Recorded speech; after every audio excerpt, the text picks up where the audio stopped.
Esta es una producción de Grupo Fórmula. Encuentra más contenido como este en radioformula.mx.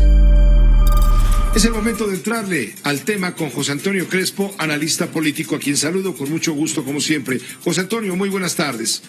¿Qué tal, Pepe? Buenas tardes. Fíjate, Pepe, que yo estuve muy atento a la sesión del INE el viernes por la tarde, en la noche, para ver qué argumentos utilizaban unos y otros. Yo esperaba que le iban a dar el registro a México Libre. Ya se había anunciado el día anterior que esa era la propuesta de la comisión, pero... la Comisión de Prerrogativas había dicho que sí le iban a dar el registro a México Libre, como se lo dieron finalmente a Encuentro Solidario, antes Encuentro Social. Así es. Por lo tanto, se esperaba que sí le fueran a dar el registro, y de pronto empecé a oír los argumentos de un lado y del otro. Fue una sesión muy interesante, pero también dura entre una parte y la otra, o argumentos muy atendibles de los dos lados. Yo creo que es muy complicado legalmente determinar quién tiene la razón, porque por un lado es cierto, como dice Ciro Murayama, que le habían dicho a México Libre que la plataforma CLIP no era la adecuada, que no se recibía información completa, que le cambiaran a otros métodos que también utilizaron, y que incluso en las propias condiciones de la plataforma dice que no debe usarse para partidos políticos, aunque hay quien alega que México Libre todavía no era y no es un partido político, sino una asociación. Bueno, ahí está en el límite de la ley. Por otro lado, también es cierto que el criterio del 5% como máximo para aceptar ingresos no debidamente comprobados, pues fue un criterio arbitrario que ahí se sacaron, que los consejeros habían utilizado otro criterio más amplio en otras ocasiones, y eso pues ha sido cuestionado por México Libre y podría ser un elemento para que el tribunal echara abajo la decisión del INE. El tribunal, en realidad, yo no me imagino cómo va a fallar en este asunto, porque tiene argumentos legales bastante atendibles, repito, de un lado y del otro.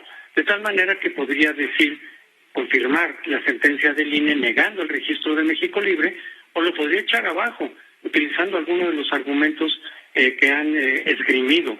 Pues Felipe Calderón, como lo estábamos oyendo, Margarita Zavala, en fin, la agrupación como tal. Por otro lado, Pepe, es interesante que en realidad yo me imaginaba y yo pensaba que a los obradoristas les hubiera caído bien que se le diera el registro a México Libre.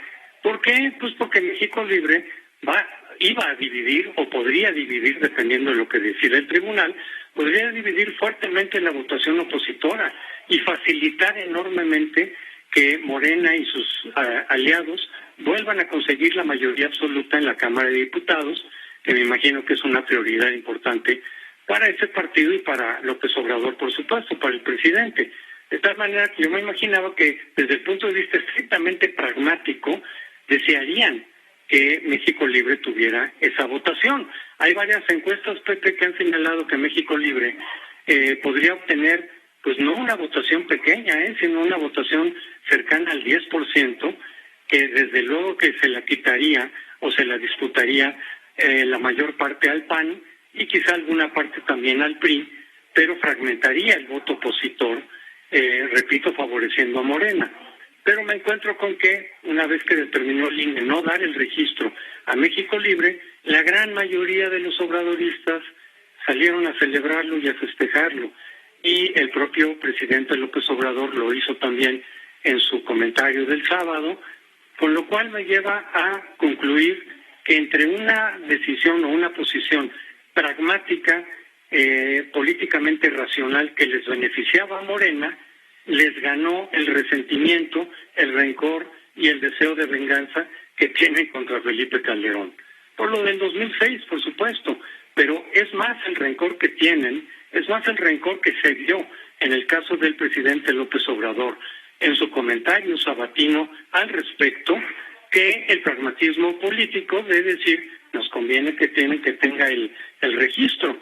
Desde luego esa no es decisión de ellos, es decisión del INE y eventualmente el tribunal, pero la reacción tanto de los obradoristas en general como del propio presidente López Obrador, pues nos lleva a la conclusión de que esa parte, ese agravio del 2006 sigue muy profundo, de tal manera que prevalece en su ánimo y en sus comentarios el resentimiento, el rencor y la venganza, cosa que por otro lado, Pepe, comento que pues, se ve muy mal en un jefe de Estado que en primer lugar no tiene que estar opinando sobre cuestiones electorales, porque el comentario que hizo el sábado, claro que tiene un contenido fuertemente electoral, además de muy impreciso al decir, por ejemplo, que la decisión del pueblo es la que le quitó el registro a México Libre. Pues no, fueron 11 consejeros, que además no representan al pueblo, son funcionarios que están haciendo cada quien, según su criterio, su chamba, pero no es nada que el pueblo le rechazó y que ya está despierto, no, nada que ver. Eso se hubiera notado ya en las urnas, votando o no votando por México Libre. Ahí sí sería el pueblo el que determinara si le mantenía el registro o no, pero no la decisión del INE, ni tampoco será la decisión del tribunal. El presidente se vio, sí es jefe de Estado, pero se vio con una posición muy lejana a lo que uno esperaría de un estadista, Pepe. Sin duda es un tema para largos comentarios, esto que tú estás puntualizando respecto a la intervención del presidente de la República en hechos que en estricto sentido no le competen. Así es, Pepe. Yo creo que un estadista lo que hubiera dicho es: yo respeto la decisión del INE, actuaron en plena autonomía, no hemos hecho presión en ningún sentido y respetaremos también la decisión que tome el tribunal en su momento. Todos los partidos y todos los ciudadanos tienen derecho a formar partidos y simplemente quienes logren hacerlo a partir de la ley, a partir de los requisitos que pide la ley, pues tendrían derecho a hacerlo. Ese sería el comentario que hubiera hecho un estadista y no lo que vimos muy penosamente el sábado pasado, Pepe. Muchas gracias, José Antonio Crespo, como siempre. Con mucho gusto, Pepe. Buenas noches. Gracias, muy buenas noches. Esta fue una producción de Grupo Fórmula. Encuentra más contenido como este en radioformula.mx.